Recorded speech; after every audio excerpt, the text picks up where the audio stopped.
본문을 보겠습니다. 창세기 30장 14절부터 24절의 말씀입니다.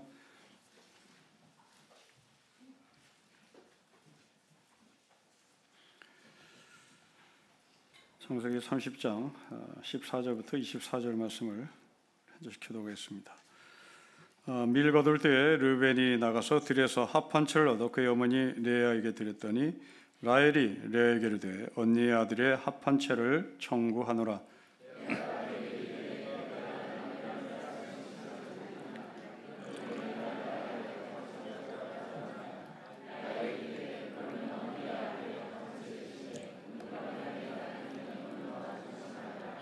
저물 때에 야곱이 들에서 돌아오매 레아가 나와서 그를 영접하며 이르되 내게로 들어오라. 내가 내 아들의 합 한 채로 당신을 샀노라.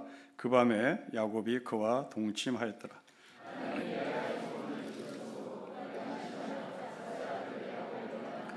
레아가 이르되 내가 내 시녀를 내 남편에게 주었으므로 하나님이 내게 그 값을 주셨다 하고 그의 이름을 이사가리라 하였으며, 레아가 이르되 하나님이 내게 후한 선물을 주시도다. 내가 남편에게 6 아들을 낳았으니 이제는 그가 나와 함께 살리라 하고 그의 이름을 스불론이라 하였으며, 하나님이 라헬을 생각하신지라 하나님이 그의 소원을 들으시고 그의 태를 여셨으므로,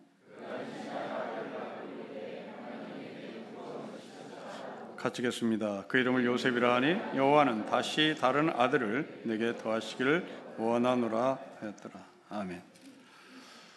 이 앞서 본문과 지금 똑같이 출산 경쟁에 들어간 레아와 라헬입니다.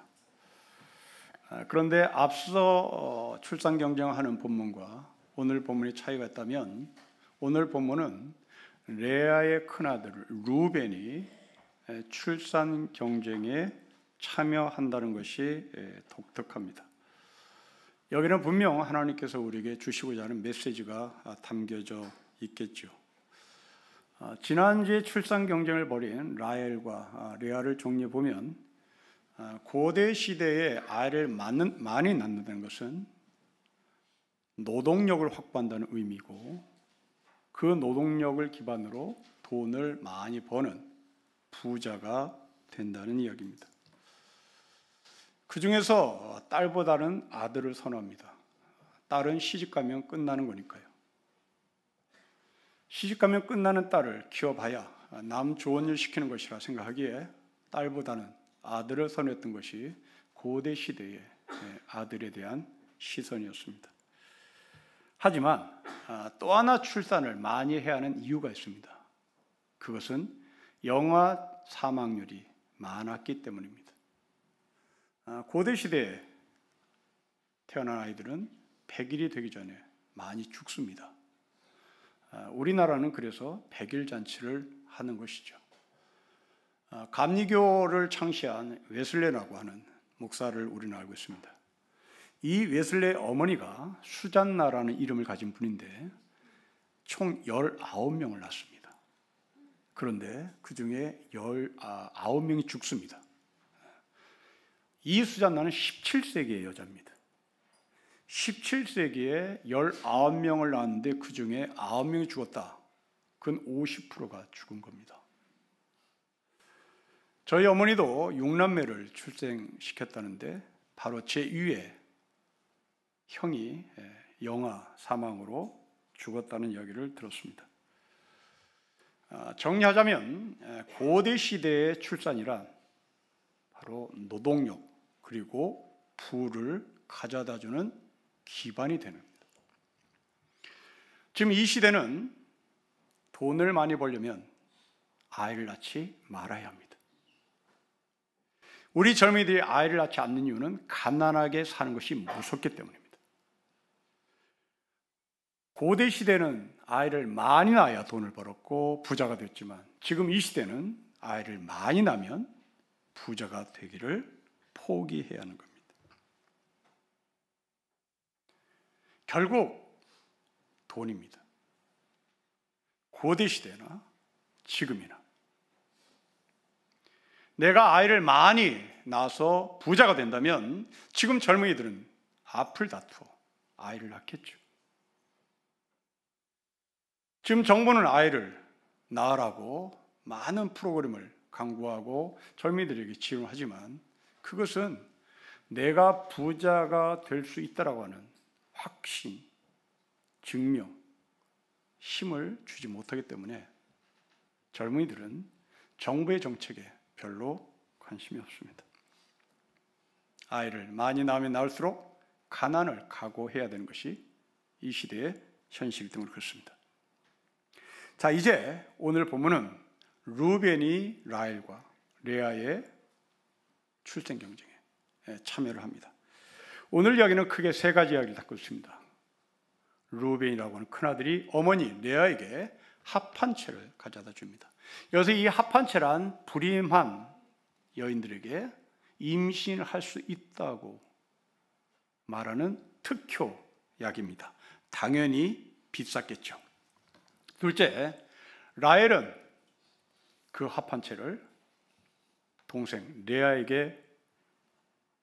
레아는 동생 라헬에게 그 합한 채를 넘기고 대신 야곱을 자기의 방으로 끌어들입니다.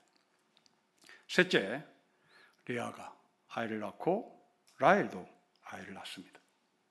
자, 먼저 합한 채를 구해서 어머니 레아에게 드리는 루벤을 보겠습니다. 14절입니다. 우리 같이 읽겠습니다. 시작. 밀 거둘 때에 루벤이 나가서 들에서 합한 채를 얻어 그의 어머니 레아에게 드렸더니 라헬이 레아에게 이르되 언니의 아들의 합한 채를 청구합니다. 14절, 15절, 16절을 다시 눈으로 훑어보십시오. 루벤이 합한 채를 가져왔다는 것을 계속 강조합니다. 4번씩 반복합니다. 언니의 아들, 내 아들, 루벤. 그렇다면 오늘 본문은 루벤이 가져온 합한 채에 대해서 초점을 잡고 오늘 본문을 해석하라는 사인을 우리에게 던지는 겁니다. 자, 여러분 좀 이상합니다. 아들이 엄마에게 임신에 특별한 효험이 있다는 약을 가져다 주면서 엄마, 아이 낳아주세요. 이건 좀 이상합니다. 정말 동생을 보고 싶어서 루벤이 어머니에게 약을 사다 준 것일까? 여러분, 고대 시대에, 아니 저희만 하더라도 6남매, 5남매 낳은 집에 맨 위에 형은, 맨 위에 누나는 아이 낳는 거 싫습니다. 이건 업어 키워야 되기 때문에 그렇습니다. 분명 이 루벤은 동생 보고 싶어서 아이를 낳아달라고 했을까? 여기에 대해서 성경은 아니다 라는 메시지를 남깁니다. 여러분 14절 말씀을 다시 보십시오. 루벤이 합한 채를 어머니에게 갖다 드렸을 때를 얘기합니다. 밀 거둘 때입니다. 밀을 거둔다는 것은 바로 돈이 들어온다는 얘기입니다. 지금 루벤은 어머니에게 우리 빨리 아이를 많이 낳아서 부자가 됩시다입니다. 이전에 본문 레아와 라헬이 출생 경쟁을 벌인 그 경쟁은 생존 경쟁이라면 오늘 본문은 생존 경쟁을 뛰어넘어 누가 더 빨리 부자가 되느냐? 라헬이 부자가 되느냐? 레아가 부자가 되느냐? 내가 세상에서 더 빨리 부자가 되겠다는 생각에 이 루벤은 합한 채를 어머니에게 드립니다. 이 약을 구하기 위하여 백방으로 돌아다녔을 것이고 이 약을 구하기 위하여 많은 돈을 썼을 겁니다.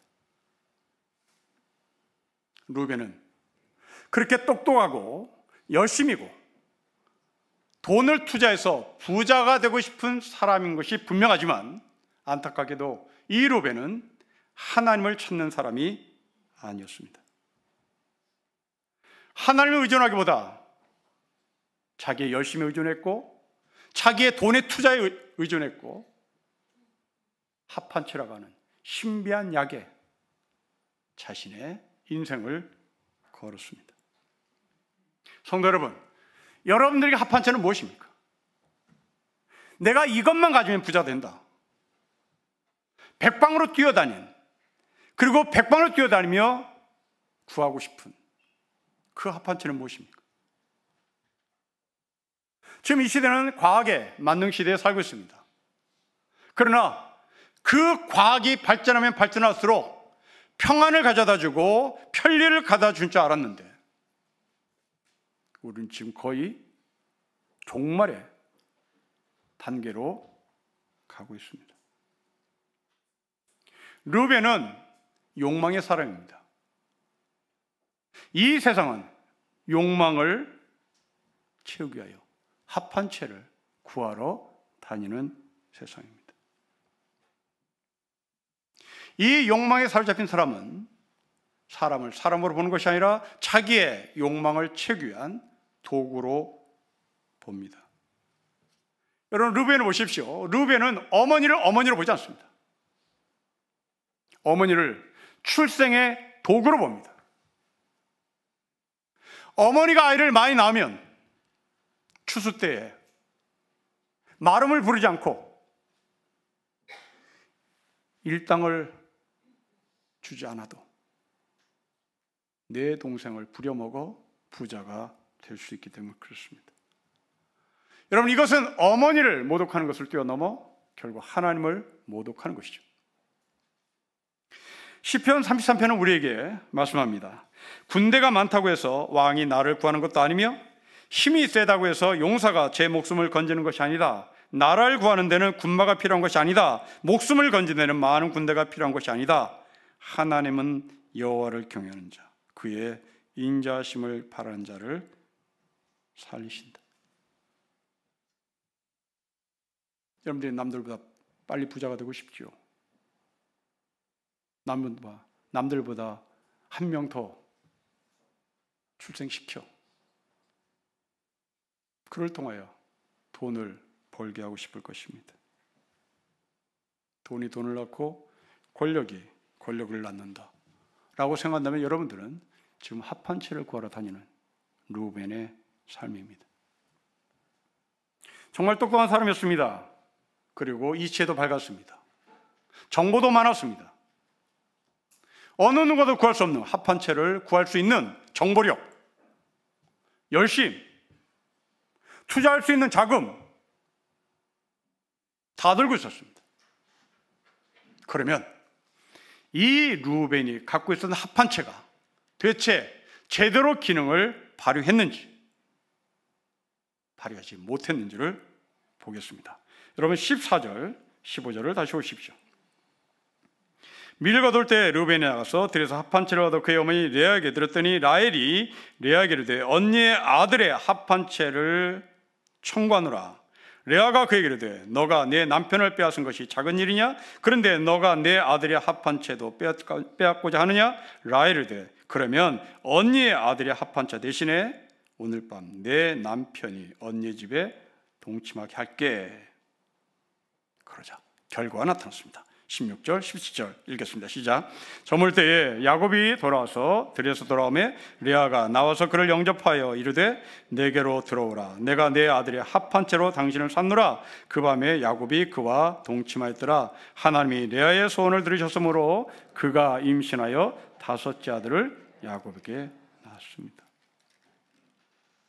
합판체는 라헬에게 넘어갔습니다. 레아는 합판체를 먹지 않았습니다. 그럼에도 불구하고 레아는 임신을 했습니다. 합판체를 들고 있는 라헬이 임신을 해야 되는 거잖아요. 그런데 합판체 없이도 레아가 임신을 합니다. 여러분, 이 말씀을 읽었던 당시 1차 독자, 그들은 히브리 노예들입니다. 애굽에서 종사하는 히브리 노예들, 바벨론에서 종사하는 히브리 노예들, 그들은 합판체가 부러웠겠죠. 바벨론의 첨단 문명이 부러웠고, 하늘을 치솟는 마천루의 빌딩을 소유한 자가 부러웠고, 그래서 나도 빨리 합 한 채를 사서 롯데 빌딩을 짓고 싶고 많은 땅을 소유하고 싶었을 것입니다. 그런데 부자 되는 것은 합 한 채가 아니었습니다. 시력이 약했던, 그리고 야곱의 눈에도 들어오지 않았던 레아. 성경은 이런 사람을 가리켜 약한 자라고 말하는 거죠. 이 약한 자를 통하여 하나님은 또 아들을 허락하십니다. 우리 믿음의 사람들은 바로 이 약함이 결코 부끄럽지 않음을 고백하는 사람들입니다. 합 한 채가 없어도 하나님이 레아를 생각하사 아들을 허락하셨다. 우리 이것을 믿는 사람들입니다. 아우슈비츠 수용소에서 수감된 사람들이 그 수용소를 빠져나가는 방법 정리해보면 크게 세 가지로 정리가 됐답니다. 첫째로 자살해서 이 지긋지긋한 수용소를 빠져나가는 사람들입니다. 아우슈비츠 수용소에서 고생하는 유대인들은 한 번쯤 다 이 자살을 생각했습니다. 그러나 우리가 알다시피 자살은 그렇게 쉬운 일이 아닙니다. 대단히 독한 사람들이 하죠. 한 번쯤 자살은 생각했으나 실행에 거의 옮기지 못합니다. 두 번째, 탈출하는 방법이 있겠죠. 그러나 이 탈출은 성공률이 거의 없습니다. 탈출하다가 잡혀온 사람들은 목에 내가 다시 돌아왔노라 라고 하는 팻말을 쓰고 교수형에 처해서 죽도록 독일은 그 사람을 죽입니다. 세 번째입니다. 이것이 가장 살아남는 확률이 높았다는데요. 그것은 아우슈비츠 수용소에서 무한한 상상을 하는 겁니다. 나는 나가서 짜장면을 먹을 거야. 나는 나가서 어디를 여행할 수 있을 거야. 나는 나가면 어떤 여인과 결혼하고 싶어. 무한한 상상력입니다. 독일은 유대인들의 상상력을 막을 방도가 없습니다. 어쩌면 이 상상력은 힘이 없습니다. 용기 있는 자는 자살하는 자요, 용기 있는 자는 탈출하는 자입니다. 상상하는 자는 행동이 없습니다. 상상하는 자는 비굴하게 보입니다. 그러나 그 상상하는 자들이 수용소에서 버팁니다. 저는 이 이야기를 들으며 저에게도 이와 같은 경험이 있음을 떠올렸습니다. 제가 생활했던 군대는, 그리고 제 부대는 극한 상황을 끌고 가는 부대였습니다. 그 극한 상황으로 몰아갈 때 제 소대원들은 이 세상에서 할 수 없는 쌍욕을 해대며 그 힘든 훈련을 받아냈습니다. 저는 그때 뭘 했을까 생각해 봤습니다. 저는 무한한 상상력을 했습니다. 토요일에 서울 간다. 토요일에 외출한다. 지금 제 아내가 되는 그 자매와 데이트한다. 그 자매를 만날 장소는 종로 2과 지하 갈릴리 다방이다. 간다.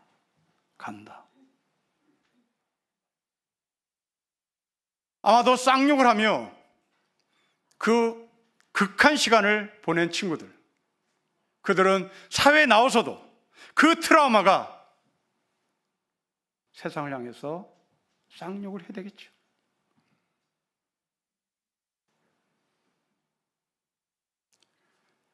상상, 생각, 이미지 아무 힘이 없습니다. 우리에게 힘은 합한 채인 거죠. 우리의 힘은 권력입니다. 권력이 권력을 낳는 겁니다. 합 한 채를 먹으면 불이 많은 여성이 임신할 수 있다는 특효약입니다. 우리는 이것을 얻기 위하여 오늘도 루벤처럼 여기저기 정보를 동원시키고 싶을 겁니다. 우리 아이들을 잘 키우고 싶은 부모님 여러분, 루벤처럼 라헬처럼 합 한 채를 손에 쥐면 내 아이들이 잘 될 거야. 오늘 본문이 얘기합니다. 루벤도 합 한 채를 언니로부터 건네받은 라헬도 아무 의미 없이 허망하게 되었습니다. 물론 우리 아이들이 학교에서 합 한 채로 여기는 수학, 영어, 수능 만점 좋죠. 하지만 영어나 수학이, 수능이 우리 아이들의 삶의 기초가 된다면 그것은 정말 허망합니다. 우리 아이들의 삶의 기초가 일본어라면, 일본을 삼하는 것이라면 우리는 친일파가 되는 거 아니겠습니까?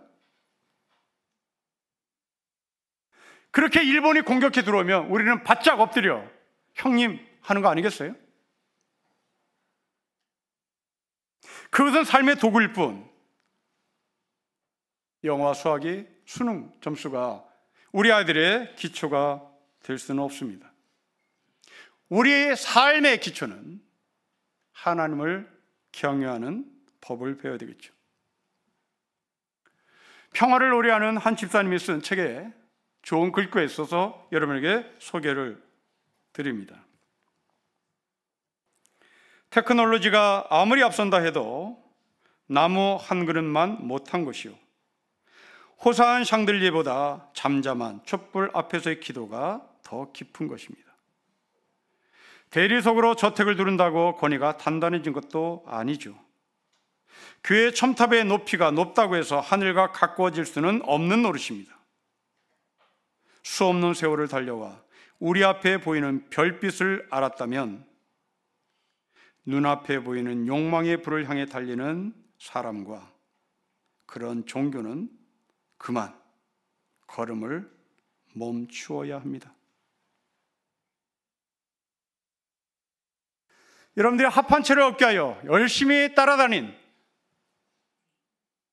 그 발걸음을 멈추라고 이야기합니다. 제가 전에 시 중에 도토리 두알이라는 시가 있습니다. 이 시를 쓴 사람은 자기 손바닥 위에 도토리 두알을 올려놓고 도토리에게 질문해요. 너희도 필사적으로 경쟁했니? 내가 더 크고 빛나는 존재라고 땅바닥에 떨어질 때까지 싸우니? 이렇게 질문하던 이 시인은 자기 손바닥 위에 올려져 있던 그 도토리 두알을 힘껏 숲속으로 던집니다. 그리고 외칩니다. 못난 도토리야, 못났다고 울지 말아라. 땅에 묻힌 너는 훗날 반드시 참나무가 되잖아.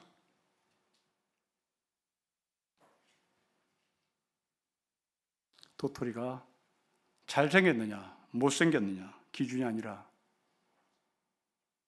도토리가 참나무가 되는 기준은 땅에 던져졌기 때문입니다.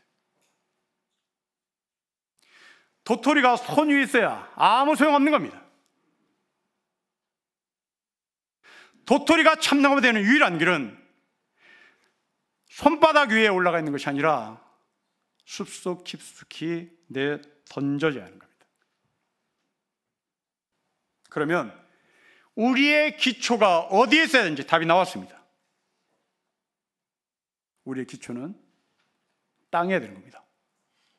그 땅은 하늘의 자리를 버리고 이 땅으로 내려오신 예수 그리스도입니다. 그 예수님은 왕궁에 계신 것이 아니라 가장 밑바닥 사람들이 사는 말 구유로 오셨습니다. 세상은 이런 사람을, 이렇게 사는 사람을 어리석다고 말하겠죠. 그러나 우리는 이런 삶을 믿음이라고 말합니다. 믿음의 단어를 주석해 놓은 사람이 있습니다. 믿음이란 밑의 힘이다. 멋진 해석입니다. 믿음이란 밑의 힘이다. 한문으로 표현하면 저력입니다. 오뚜기가 넘어져도 벌떡 일어설 수 있는 것은 바로 무게중심이 아래쪽에 있기 때문입니다. 저력이기 때문에 일어나는 거죠. 우리의 기초가 땅이신 예수 그리스도에게 있을 때 우리는 일어나는 겁니다. 합 한 채를 구하고 싶었던 루벤은 위를 올라다니고 싶었습니다. 상위 1%로 가고 싶었던 거죠. 땅이 없습니다. 이 사람에게는 첫 성공과 출세만 있지 이 사람이 디딜 땅은 없었던 겁니다.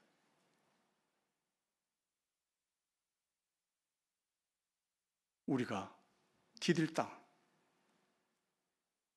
제 아무리 손바닥 위에 올라가 있는 도토리를 할지라도 이 도토리가 땅에 떨어질 때 나는 비로소 참나무가 된다는 상상력, 아니 이것이 내 눈에 확신으로 드러난 그 믿음이 우리에게 있어야 되는 겁니다. 이사야 선지자가 봤던 환상을 보십시오. 이사야 선지자는 끊임없이 이미지화시킵니다. 바벨론 포로 잡혀가다 할지라도 우리 민족은 구루토이가 되어서, 상순이 넘어가 배임을 당했다 할지라도 우리 민족은 구루토이가 되어서 내년 이맘때 여기에 새순이 돋겠다, 새순이 돋는다는 꿈을 꿉니다. 1년입니다. 버팁니다. 꿈을 꾸며 버팁니다.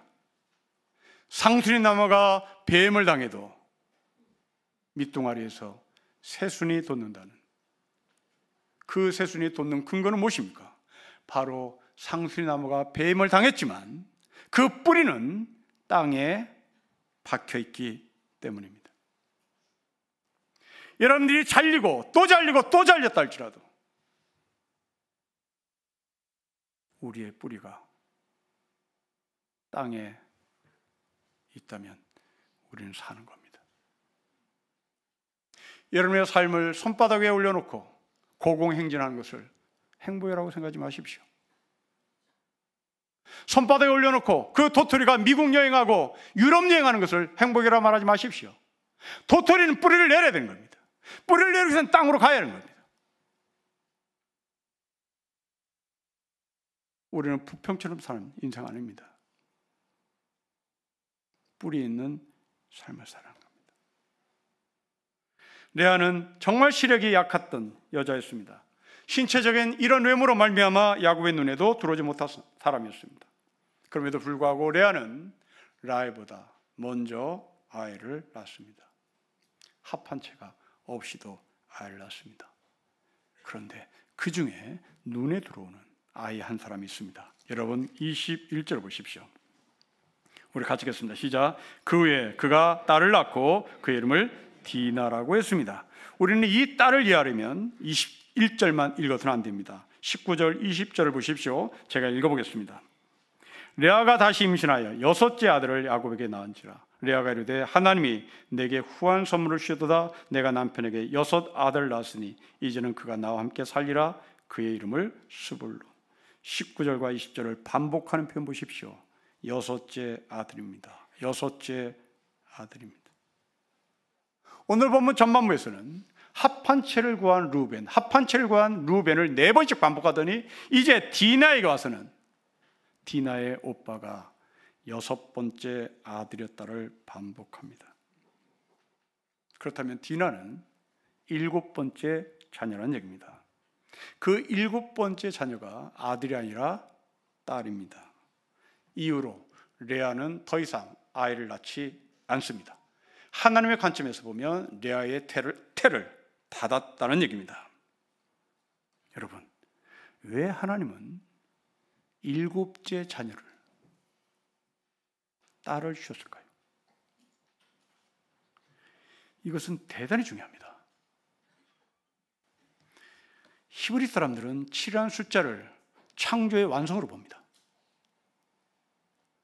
6일째 하나님께서 천지를 창조하시고 7일째 되는 날 좋았다 좋았다 좋았다라고 고백했던 그 하나님이 7일째 쉬십니다. 이 7은 창조의 완성, 충만으로 끝나는 6일에 이어서 나오는 7일입니다. 다시 말하면 레아에게 던지는 메시지입니다. 그리고 루벤에게 던지는 메시지입니다. 6명으로 족하다. 6명의 아들이 충만이다. 그리고 7은 딸을 주시는 겁니다. 더 이상 아들 가지려고 하지 말아라. 여러분, 고대 시대에 아들을 낳으면 낳을수록 부자가 되는 겁니다. 그런데 하나님은 6째 아들을 주시며 충만 이제 여기서 끝내자. 여기서 안식해라. 여기서 너의 삶을 종지부짓고 주 안에서 안식을 누리라고 말합니다. 여러분, 이 이야기를 듣던 1차 독자, 바벨론에서 노예 생활하는 히브리 노예들입니다. 빨리 인구를 늘려서 바벨론과 한판 전쟁을 하든지 애국과 전쟁을 해서 이겨야 되는 겁니다. 바로 우리예요. 여러분들이 전쟁을 해야 되는 거죠. 내일도 전쟁으로 출발합니다. 내가 빨리 돈을 벌어서 전쟁 끝내야 되는 거죠. 그러려면 아들을 낳아야 되는 겁니다. 합판체를 구하러 다녀야 되는 거죠. 하나님은 이 히브리 노예들에게 그만 멈춰라. 충만이다. 만족이다 고 말합니다. 감리교 목사 중에 한 분이 70년대 경북 울진 죽변이라는 마을에서 목회를 했던 이야기를 우리에게 들려줍니다. 어느 가을에 동네 초등학교에서 운동회를 하는 날에 참가를 했습니다. 마지막 프로그램인 달리기를 하는데 유심히 그리고 유별나게 잘 뛰는 아이 한 명이 있었습니다. 이 아이가 내쳐 앞을 달리고 있을 때 뒤에서 쫓아오던 아이가 그만 넘어지고 말았습니다. 아이는 울었겠죠. 다른 아이들은 우는 거 상관없이 그냥 내쳐 달렸습니다. 맨 앞에 정말 열심히 1등하던 아이가 멈춥니다. 뒤로 돌아와 넘어진 아이를 일으켜 세웁니다. 같이 쩔뚝거리면서 우승점에 들어옵니다. 당연히 둘은 꼴찌입니다. 목사님이 이 광경을 회상하며 두 가지의 이야기를 우리에게 전해줍니다. 만일 내가 이 학교 교장 선생이었다면 나는 이 꼴찌에게 최고상을 주었을 것 같다라고 말합니다. 둘째, 친구가 넘어졌는데도 그것을 보고 모른 척하고 달려가서 1등하는 것보다 버려진 아이와 함께 꼴찌로 들어오는 게 아름다운 인생 아니겠나? 라고 정리합니다. 아마도 이 1등 할 수 있었던 아이는 집에 가서 부모로부터 핀잔을 받았을지도 모릅니다. 세상은 그렇게 사는 거 아니라고. 성도 여러분, 이 죽변 마을에 있었던 달리기 시합을 여러분 삶으로 연결시켜 보십시오. 누가 넘어지든 말든 우리는 내쳐 앞만 보고 달리지요. 아니, 넘어지는 사람 그 사람의 문제라고 생각하지 나에게는 전혀 문제가 없다고 생각합니다. 나는 똑똑한 사람이죠. 아니, 그 넘어진 사람을 보고 나에게 기회가 더 넓어졌다고, 잘 됐다고 생각할지도 모르겠습니다. 이게 세상입니다.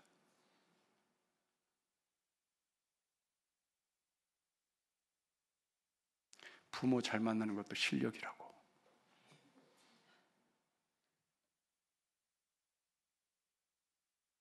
이게 세상이죠.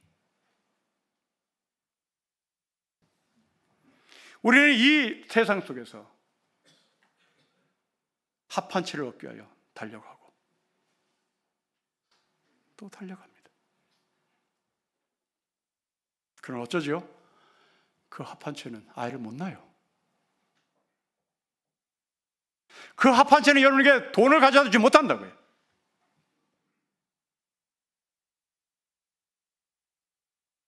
그 합한 채에 미쳐 있었던 루벤, 그 합한 채를 손에 줬던 라헬, 그들을 통하여 아이가 태어나는 것이 아니라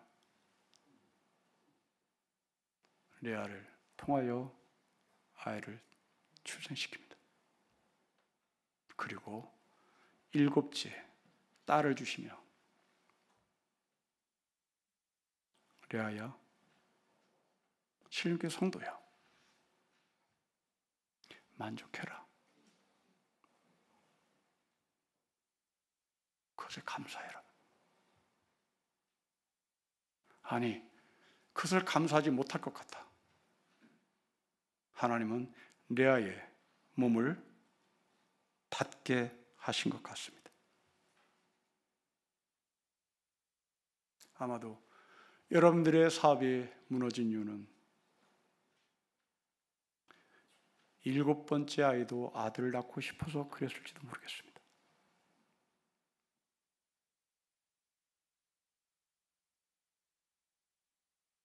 돈을 많이 벌면 행복해질 것이라고, 수능 만점 맞으면 사람들이 나를 존경할 것이라고 생각할지 모르겠으나 하나님은 여러분들을 살리기 위하여 그 돈을 걷어가시고 점수를 빼앗으시고 레아의 몸에 태를 닫은 것처럼 우리의 삶을 스톱하게 만드실 것입니다. 우리를 살리신 분은 하나님이십니다. 하나님을 의지합시다. 하나님만이 우리를 충만케 하시고 충만케 하시고 충만케 하십니다. 합한 채를 먹지 않아도 레아가 아이를 낳았던 것처럼 여러분의 족보가 충만이 되시기를 주 이름으로 축복합니다. 기도하겠습니다. 아버지,